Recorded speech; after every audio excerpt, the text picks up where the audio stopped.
Magandang araw mga kababayan, magandang araw sa ating lahat. Kasama niyo po ngayon si Ka Eric sa isa na namang episode ng ating Balita at Talakayan. Maraming salamat sa patuloy niyong pagsubaybay, pagsuporta at pagtangkilik sa ating Ka Eric Celis YouTube channel at ganoon din po sa ating Ka Eric Jeff Celis Facebook account. Of course, nagpapasalamat din po ang ating team sa Bigwas ng Agila. Nakasama ko po dyan as partner sa paglilingkod natin si Dr. Lorraine Maribadoy, si Ma'am Lorraine.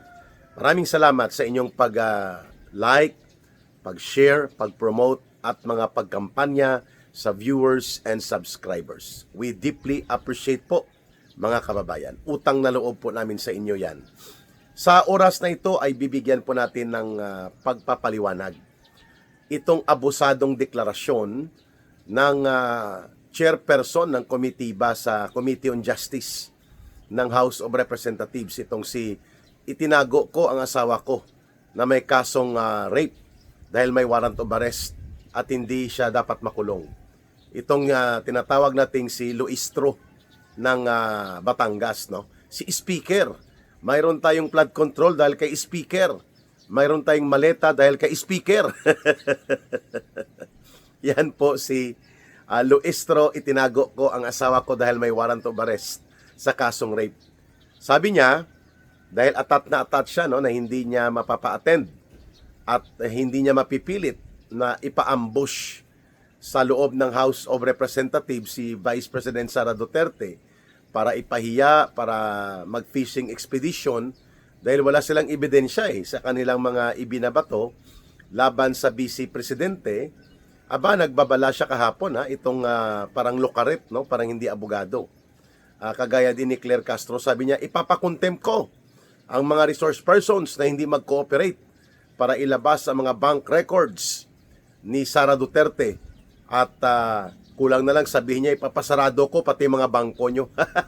Tarantado. Ang korte lang po ang pwedeng mag-utos na magkaroon ng waiver at ipatupad ang pag-override o pagpapawalang bisa sa bank secrecy law. Hindi si Luistro. Even the Senate, no? The Senate needs to consider sapagkat mayroon po yung requirement, no? Na kailangan po ang bank secrecy law ay may court order na magpapawalang bisa dahil may mga grounds yan, no? May mga basis kung paano ito ma-apply. Definitely hindi itong si Locaret na parang Locaret na si Luistro. Hindi siya korte. Even na umakyat pa sa Senado, hindi ganoon kadali po magpalabas ng subpoena doses tecum. O bagamat ang korte, ang Senado ay parang korte sa impeachment, pero mayroon ka pong i-consider dahil batas po yun sa ilalim ng batas natin, ang korte lang po ang may karapatan. Regular court, mga kababayan, Regional Trial Court, Court of Appeals, Supreme Court, ang pwedeng mag-utos hinggil po sa mga ganitong usapin, no? Lalo na ang kapulungan sa House of Representatives o sino man, including itong si itinago kong asawa ko dahil may warrant of arrest sa kasong rape na si Luistro ng Committee on Justice, no? Dapat Committee on Injustice ang tawag diyan sa komitiba niya, no? Dahil tinitwist niya, binabaluktot niya at pinipilit-pit niya ang katotohanan at ang hustisya, no? Abusado itong kulukoy na si Luistro, no? May katapusan din po ito. Pero unahin po natin yung mahalagang pagbibigay ng punto. Una, hindi po sa umiiwas si Vice President Sara Duterte kung bakit po siya nagsumite ng tinatawag na reply ad coetelam. Ang ibig sabihin po yan with precaution na hindi nila binibitawan ang kanilang karapatan na questionin ang legitimacy at jurisdiction nito ng mga proceedings dyan sa komitiba ni itinago kong asawa ko dahil may warrant of arrest sa kasong rape na si Luistro, no? Kailangan pong malinaw yan na kung sakasakaling manindigan ang legal defense team ni Vice President Sara Duterte na sasabihin nila na nag-aabuso, lagpas sa kapangyarihan at wala sa otoridad ng Committee on Justice at ng House of Representatives, itong pinaggagawa nila, pwedeng tumakbo, umakyat sa Korte Suprema ang legal defense team ni Vice President Sara Duterte. Yan pong ibig sabihin ng reply ad coetelam, with caution, no? May pag-iingat at may reservation. Kaya po galit na galit itong mga alipuris ni Tambaloslos, no? Attack dog to Rottweiler to, Rottweiler and Bulldog. Isa sa mga Bulldog at Rottweiler ni Tambaloslos itong si Luistro, mga kababayan. Dahil kay speaker may malita tayo, dahil kay speaker dumaming maleta natin. Yan po si speaker, no? Si Luistro, mga kababayan. At makikita naman po natin ang plano nila ay pilitin si Vice President Sara Duterte na mag-attend. And then aambushin nila ng kung ano-anong mga kabulastugan. At syempre, parang pumasok ka doon sa kwadra ng mga leon na alam mo namang lalapain ka nila at hindi ka makakakilos ng maayos dahil kontrolado nila pati mga rules doon. Ba't ka pa pupunta doon? May numero naman sila, sinasabi nila na kaya nilang ipa-impeach si Sara Duterte, di antayin mo sa Senado. Doon na ang latag ng mga pagtatala at paglalatag ng mga counter-narratives, counter-information, evidence among others. Tama yun. Pero syempre, iba pang usapin ang karapatan ni Vice President Sara Duterte na umakyat sa korte upang i-question itong abusado, wala sa kapangyarihan at lagpas sa otoridad na pinaggagawa nitong itinago kong asawa ko dahil may warrant of arrest sa kasong rape na si Luistro dahil kay speaker. Dapat kutyain ito, no? Pupunta yan sa Korte Suprema sapagkat hindi si Luistro, hindi si Tambaloslos, hindi si Marcos ang pwedeng makapagpasuspend o i-override ang tinatawag na bank secrecy law. And that law applies to all, not only to Sara Duterte. It applies also kay malitagang Luistro, no? Kung gusto mo, unahin mo sarili mo. Mag-waiver ka. Ilabas mo ang mga bank transactions mo in the last 3 years. In and out of your bank accounts at ideklara mo anong mga accounts ang hawak mo. Okay? At ng asawa mo. Kung totoo ka at sincero ka sa sinasabi mo, na pipigain mo at pipilit-pitin mo si Sara Duterte para maglabas ng kanyang sariling bank accounts. Hindi mo nga magawa sa sarili mo. So ang punto diyan, wala sa kapangyarihan, wala sa otoridad ng Kongreso o ni Luistro lalo na i-bend the law, no? Pilit-pitin at ipitin ang batas on bank secrecy law. Hindi dahil yung may iwas o may itinatago si Sara Duterte, kundi yan ang batas. Di ba? Kagaya din po nung nakaraan na ibinasura ang basura nila at baloktot na impeachment complaints ng Korte Suprema kasi yan ang batas.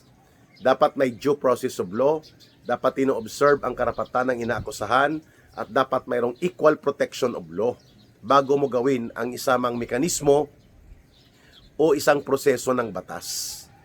Dapat alam yan ni Luistro sana, pero nag-abogado lang to, parang hindi nag-aral ng batas para sa katarungan at para sa batas, kundi para butasin ng batas, ikutan ng batas. Parang gano'n ang ginagawa ni Luistro.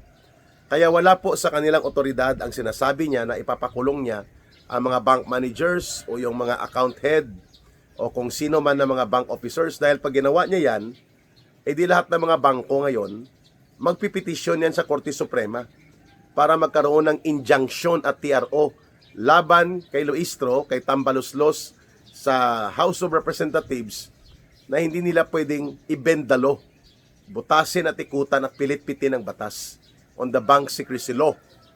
At malamang, pati ang kanyang mga kasama dyan, ang mga sindikato na alipuris ni Marcos at Romualdez, magre-react dyan kay Luistro. O bakit mo yan pinapakialaman? Sasabog yan sa pagmumuka natin. Ang taktika niya ni Luistro, papupuntahin niya yung mga bank managers o mga bank officials ng mga bank deposit accounts kung saan ang bangko na ina-allege nila kay Sara Duterte, then ipapapilit nilang ipalabas ang mga bank deposits and history of accounts. Siyempre, hindi yun papayagan kasi may bank secrecy law yun. Tapos, iipitin nila kagaya ng ginawa nila sa amin ni Ma'am Lorraine Maribadoy. Ipinakulong kami, nag-cite sila in contempt, tapos yun ang gagawin upang matakot itong mga bank officials na ito. Pero hindi dapat tayo matakot dyan.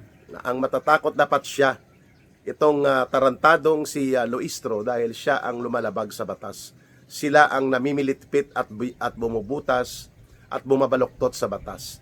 May korte pa po, tatakbo yan sa korte. May mga abogado din po yung mga bank officials na ito. Hindi pa po trial ito. Ang karapatan lang at obligasyon ni Luistro at ng kanyang komitiba is to accept and hear yung available evidence and available na mga affidavit o mga deklarasyon. I-process nila, tingnan nila yon. Pero yung mag-require ka ng parang trial in the guise of investigation, hindi po riyan pwede kasi pinapangunahan mo ang otoridad ng Senado, hindi pa ninyo na-aprobahan at napagbutuhan kung mayroon kayong numero, 1/3, mga 108 signatories ng mga kongresista upang ipa-impeach si Sara Duterte at ipatransmit ang articles of impeachment paakyat po sa Senado. At doon po ang trial kapag na-convene na ang Senado bilang impeachment court. Wala pa, hindi nila karapatan yan. Ultra vires ang tawag dyan, wala sa otoridad nila yan. Of course, matatalino po itong mga abogado nila Sara Duterte. Magagaling po at may karanasan sila dyan. They know how to do things about this and they know what to do regarding this. Tingnan natin kasi mas maganda nga na nabubunyag natin na parang maghuramentado at parang sisisa sa nobela na No Limit Tangere, itong mga akto ngayon ni Luistro, no? Dahil desperada na Nagiging parang lukarit.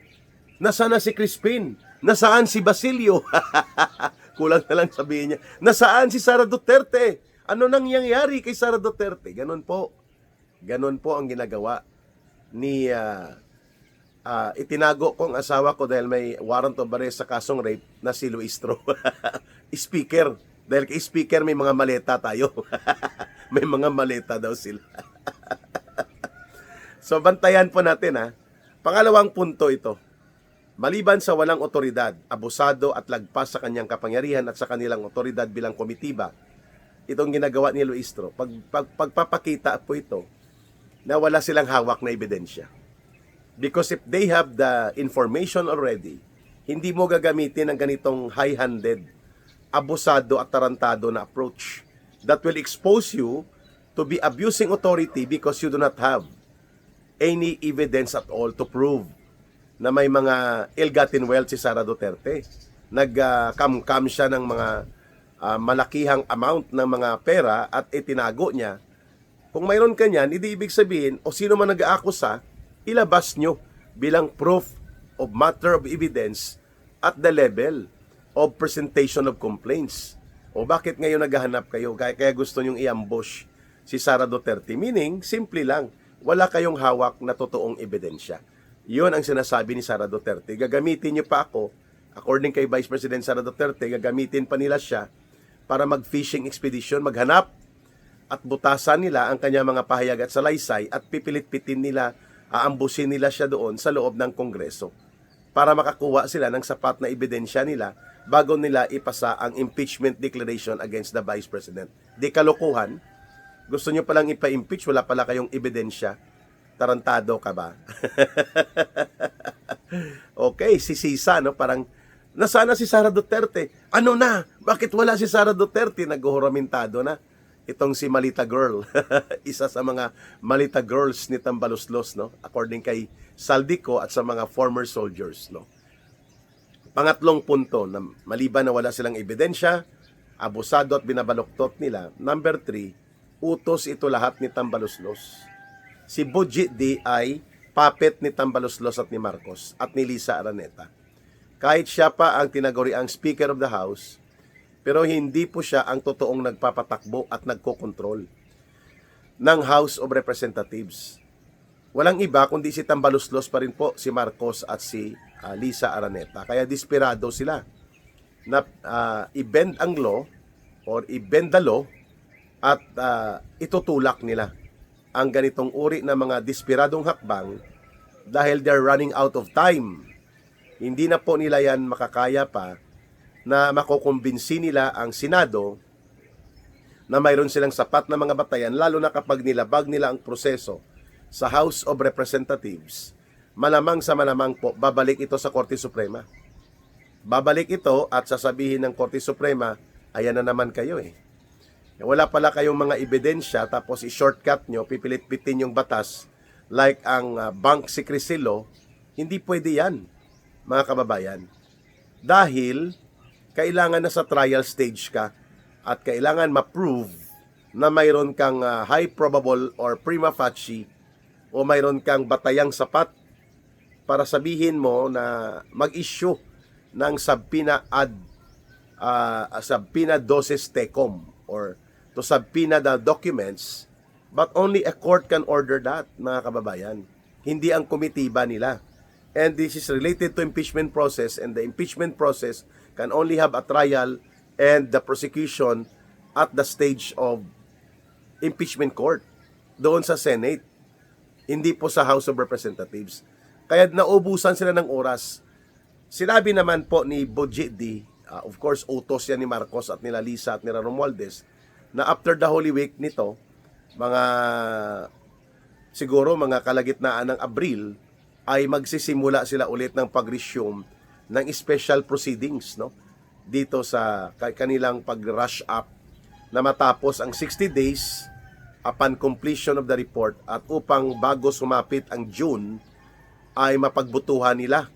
First week of June, mag-resume yata ang regular na sesyon nila pagkatapos ng break na ito.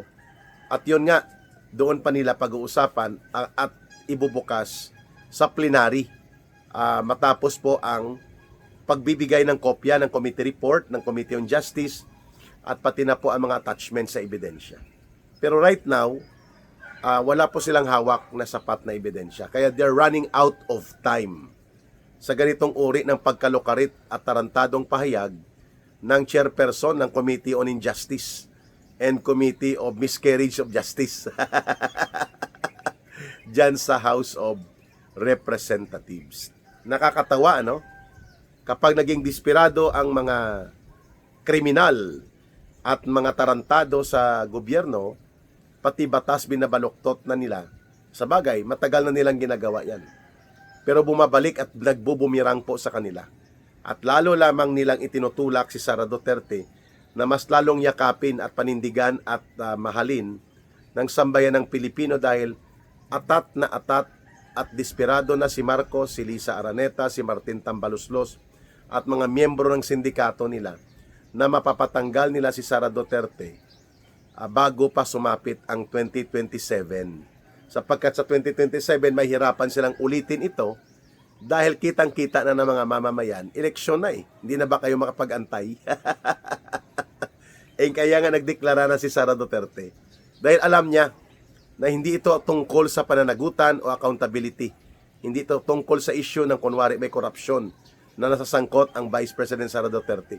Tungkol ito sa power play, game of power ni Marcos, ni Romualdez, ni Lisa Araneta at ginagamit itong kulukoy na si asawa ko'y tinago ko dahil may warrant of arrest sa kasong rape na si Luis Tro na dahil kay speaker may maleta sila. Dahil kay speaker may maleta tayo. So, kayo na po ang humusga, taong bayan, kung papayagan natin ang ganitong kalapastanganan.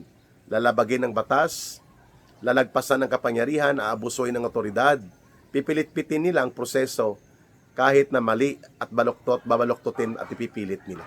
Dahil hindi nila kayang arigluhin ang isang Sara Duterte na makiayon sa pangungurakot at pagtabon-tabunan nila ang pandarambong na ginawa ng sindikato ni Marcos at Romualdez. That's the main reason kung bakit nila ipipilit itong baloktot at pinipilit-pit at puno ng katarantaduhan na impeachment process nila na ngayon naman ay nabubulgar na na desperado sila, pati ang batas ay kaya nilang lundagan at durugin. Masunod lamang ang kapritsyo ni Marcos at Romualdez na mapatanggal si Sara Duterte. Pagdating niyan sa dulo, ang huling halakhak ng tagumpay mapupunta kay Sara Duterte at sa mga mamamayan na nagtitiwala at nagmamahal sa Duterte brand of leadership. That for sure is going to happen. Kasama ito si Luistro sa Day of Reckoning, sa pagtutuos at paniningil ng katarungan mula sa mamamayan. Isa yan sa mga ila-line up dapat makulong, maparusahan at bawian ng mga dinambong at ninakaw na kayamanan nila. Siyempre, una dyan si Marcos at sila Romualdez. Mga kababayan, huwag kalimutan i-like, i-share, i-subscribe at i-promote ang ating channel, ang ating videos upang lumawak at umabot po sa mga mamamayan ang ating mga mahahalagang updates sa paglilinaw at pagpapaliwanag sa mahalagang issue nating kinakaharap. Sa nais naman pong tumulong sa ating advocacy center na Bangon Sambayanan People's Movement, huwag po ninyong kalimutan ang ating GCash line at line of support ay 0916-308-7710. Uulitin ko lang po, 0916-308-7710. Rohilda Celis Kailangging po. You can send 1 peso, 2 pesos, 5 pesos, 10 pesos. Titipunin po natin yan. It's not the amount that counts. It's the sincerity of support and your heart of solidarity that matters most. Ayos? At syempre, huwag nating kalimutan, mahalin natin ang bansang Pilipinas. Walang ibang magmamahal nito, kundi tayo ring mga Pilipino. Para sa Diyos at sa Pilipinas nating mahal, may God bless everyone, and may Allah will be with those who are Muslim, brothers and sisters. Maraming salamat po muli. Mabuhay ang sambayanang Pilipino. Ito po si Ka Eric. Bye for now.